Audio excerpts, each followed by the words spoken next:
What is up, risk takers? Welcome to the Chill Pete strategy.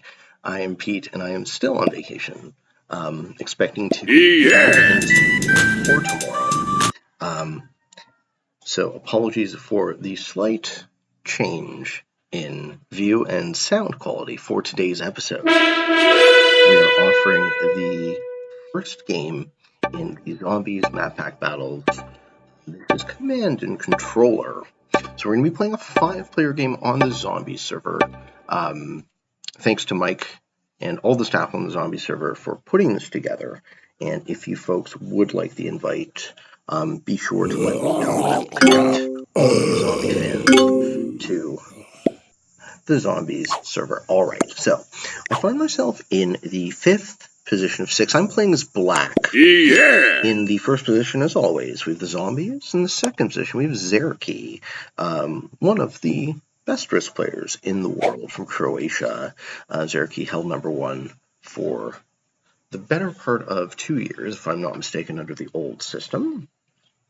In the third position, we have Velvet Risco, a player I haven't seen a lot of recently, but we've definitely played a bunch over the years. He's playing as Purple. In position 4, we have Ben Workshoe from the Netherlands playing as White, and Ben did very well this season in the GM tournament. I'm sitting in position 5, as I said, playing as Black, and in the final position, we have Miles from the UK playing as Black. I do see Zerky hit a 2 of mine on the bottom right off the bat. So we lose a 2. And there is a 2 for 2 bonus. It says I think it's a 3 for 2 bonus on this map on the right-hand side. So that is the jackpot, if ever there was one.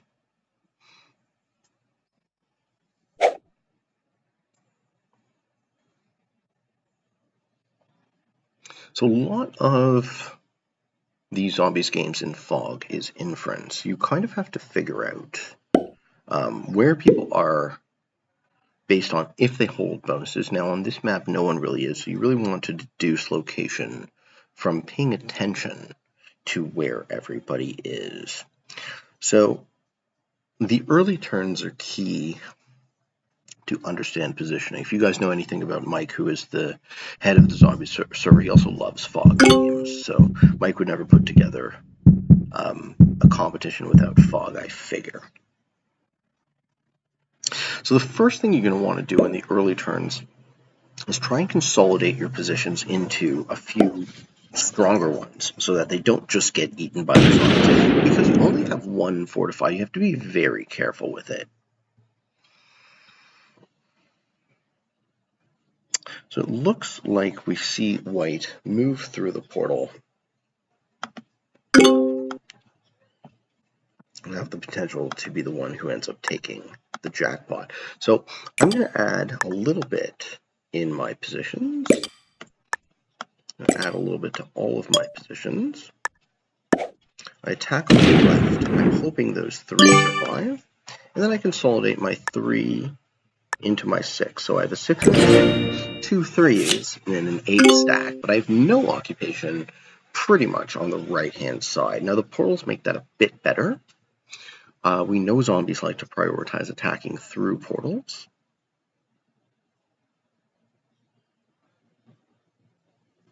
And we see Miles' first turn. I can see a 6 and a 2 of his.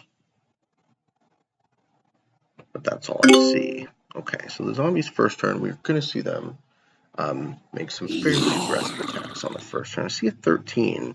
That is scary to me because the 13 that's 6. The rule for is if they have 20. Should count.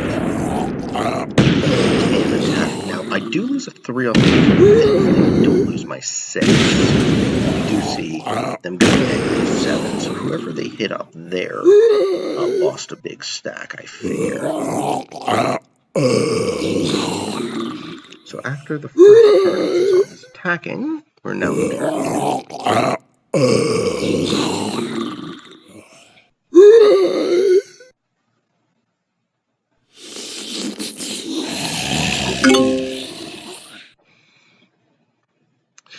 So for turn 2, we see Zerky starting with 3 troops. We don't see anyone has a bonus yet. Good to know. This is one way you track in Fog, right? You can see if your opponents hold bonuses a number of ways through Fog. You can see any additional troops they get at the beginning of their turn. Quick look on the bonuses, right? You have Analog Stick is +7. You have Control and Cable across the top is +4. You have System is +5. You have Buttons worth +7. As I said, Board Link is a 3 for 2, so that's the jackpot. C-Stick, not so bad, is +3, and D-Pad is a +5 if you can hold it. Notably, the way the portals work on this map, you can actually hold a +6 on 3 positions. I don't think we see anyone go for that, but I noticed it right away. So losing my 6 in the bottom right to Zerky right off the bat was something that impacted my ability to kind of involve myself on that side of the board. Okay, so for turn 2, we do see Zerky sticking a little bit of a 3-stack on the left. That has some utility for vision. And we don't see where he gets his card. But it looked like he rolled a 3v1. 3v1 on zombies is a 100% roll. Zombies lose in a tie. So BB for balance splits for zombies is slightly softer when you're attacking them. When they attack you, it's really more about trying to build your stacks up so that they don't get the bright idea to roll it. Okay, so what do we see Velvet doing? Velvet stays in draft for a while. I think he was the one who lost some material to the zombies up here when the zombies went -7, but I can't know for sure. Spends his turn in attack. We're just going to speed this up a bit. Let's do a little bit faster playback speed. All right, we see Ben move through the portal. So now I assume Ben has taken the +2 territory +3. I guard on the left-hand side, so I now sit with 2 6s and a 7. Miles gets 3 for his turn.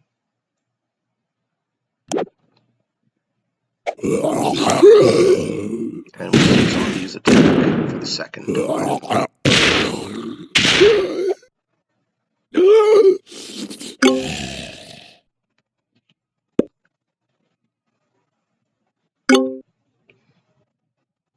Zerky takes his third card lightning quick, as he does.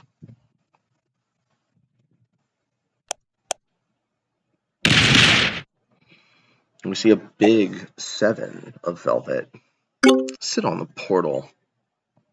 We see Ben start with 6 troops, meaning he does hold the +3. So having such a single advantageous position so early could be very impactful to the outcome.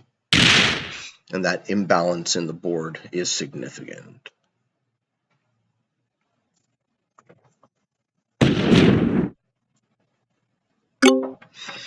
We also see him manual the zombie stack on the portal. Maybe he was hoping the zombies just had soft dice and he could reinforce the 3 in. I cut across, so now I can see that he holds it.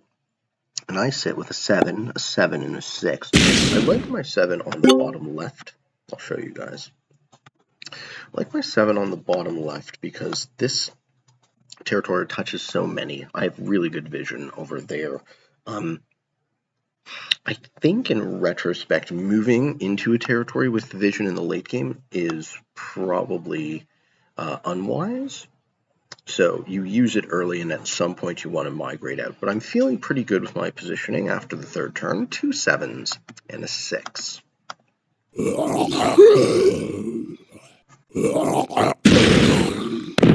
see really bad luck. Zombies get a 6-stack of Miles. Because we see that, we start counting. Can I get that red kill? So you see how I have the kill guard on the red player with my 7 on the right. My question is, how many other positions of red exist?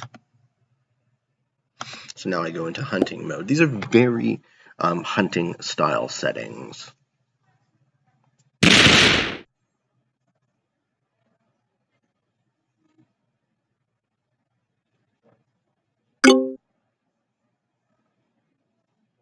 Yep, Ben holds a +3.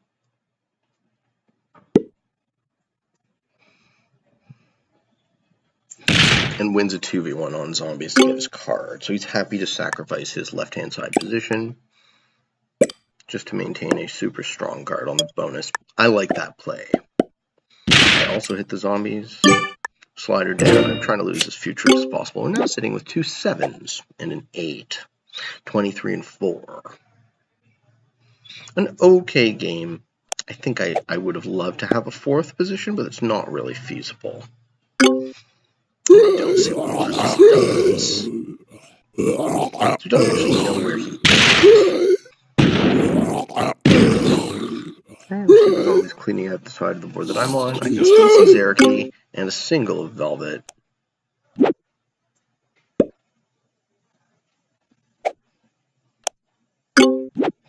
I'm looking at my cards to see which of my opponent's territories they have. Because with the cards and zombies, you can see the little green +2. So that means the zombies are on that territory. And if they're not, as you can see, there are no blizzards, and you don't own them, that means some of your opponents are on those territories. It's another way to see through fog. Okay, we do see Velvet set early, which tells me he's super fragile. So I just pick him off from an exterior.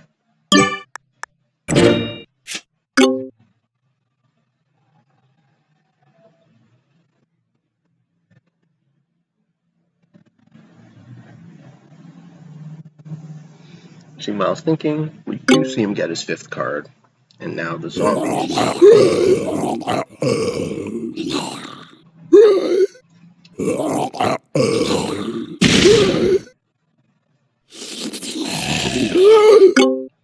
Alright, turn 6. Zerky Sets gets the 6.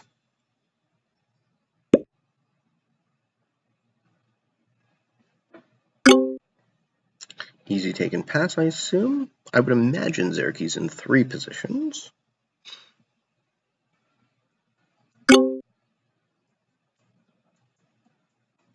Ben Sets gets the 8. So Velvet's setting early only cost him 2 troops. Okay, and we see a huge 22 stack on the left. So I feel like at this point I'm being hunted.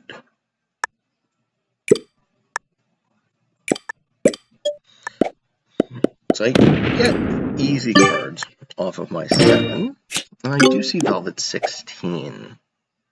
So I'm sitting with a 7, a 15, a 14. Miles Sets gets the 12. Now I'm starting to figure, well, if my 7 on the left-hand side is vulnerable to Ben, then there's no real reason to add to it, and that's why I chose to have an asymmetrical strength and also that I'm starting to think that this might be Velvet's last territory. So I'm paying very close attention to how many troops go on it, and if that is his final position, then we switch to hunting him. So far I'm trying to calculate kill lines on purple and red. I do see him put the 3 on there, which does inform that that might be his final position. But Ben is super strong, and it could just as easily be he who gets that kill before me. Okay, so the way I play it is interesting. I add my 3, and cut across, because I really want to maintain vision on that territory if Velvet is only in a single position, because then I can attack off my 15 and get that kill. It is progressive, so it is a very predatory style.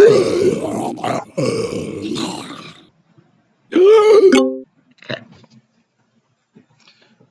We do see Zerky set on 4, so he gets the 15.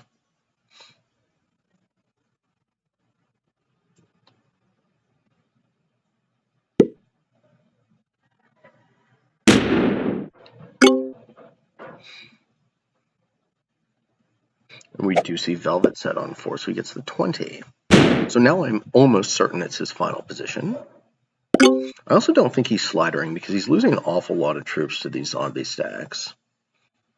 So we've pretty much deduced that Velvet is only here with single and 32. But if I set and I make the kill, I'll be sitting on 5 cards. So you don't recoup the value. So in my infinite wisdom, I choose to not set,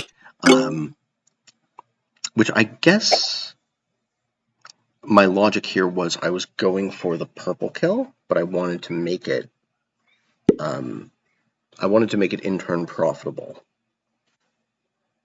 So I think another way you can do it, I've seen some players do this, is you still set and you set yourself up for those kills. Because we know Velvet on 2 cards won't even set, and we do have eyes on his position. So essentially you set it up to make the kill, but you don't actually do it until the turn where it's profitable, which does leave you vulnerable to somebody else beating you to the punch, but doesn't leave you as vulnerable to just getting eaten, which is what we see happen. So instead of me being the predator, it turns out I'm the prey. So Ben has great lines on me, which he understood that I was sitting there. Very good kill, I have to say. Well done, sir. So I actually go out first this game. And now it's the chain of dominoes, right? He gets the kill, sets again. And we do see that Miles had, in addition to 10 stack on the bottom left, a position on the bottom right as well. Looks like we end up with a sweep for Ben. Remaining positions. Sets. And that is a GG, ladies and gentlemen. Very well played by Ben.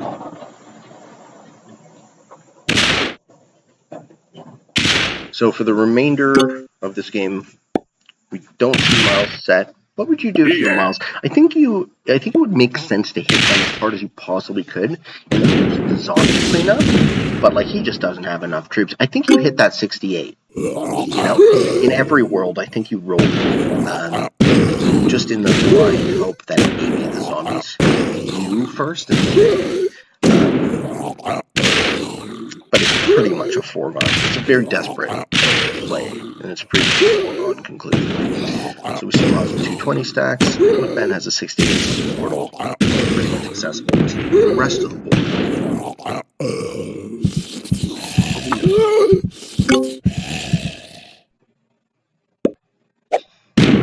It's the 50 set, and that's that. Very well played.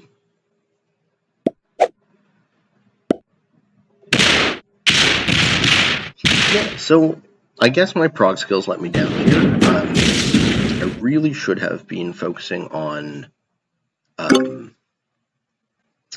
not getting eaten. Shouldn't have sat on my card. That was super dumb. From our mistakes, I really liked this as well. So then sitting with that card, +6 to kill Ben. You just want to control more bonuses and choke out the zombies so they never break you. As long as they don't have a 2-to-1 advantage over you, they won't attack.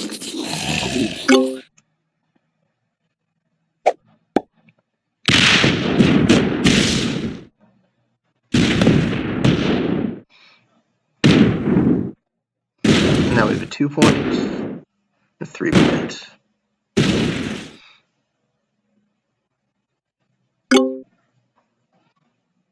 I think leaving that 5 on the left is a bit vulnerable. Thankfully the zombies don't add enough.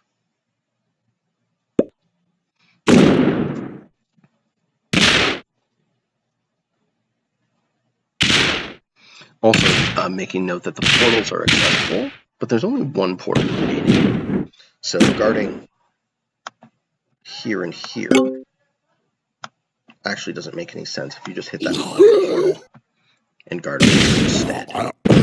It reduces the number of fronts. This is very like inside baseball, but for how to clean the zombies, it can take a ton of time. right? The idea is you want to reduce the number of units you have to guard on, so you get the maximum utility from your troops.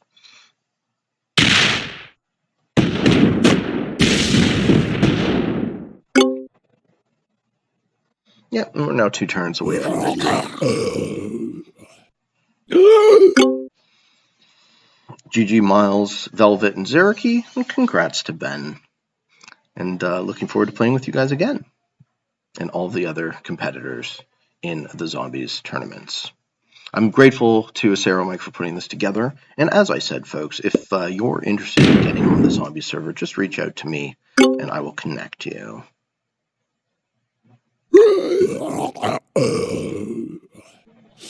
My server is always open, post in Risk, post in General, and we will get folks linked up with those other server invites.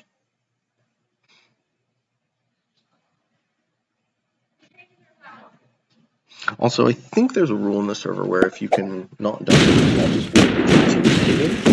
saves us having to do the cleanup, but Ben has no trouble doing so.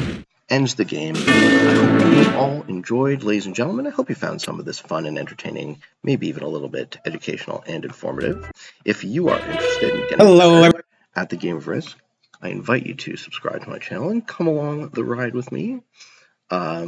This should be the final Chill Pete episode. I hope you enjoyed the little bit of a break from the regular schedule, but I know folks enjoy the highest quality possible show, and I'm super motivated to make that. So this will be, in my thinking, better than nothing. I hope you enjoyed it for what it is, and I'm looking forward to getting back on Twitch and back in the studio recording the Kill Pete strategy shows that you know and love. Ladies and gentlemen, thank you so much for watching.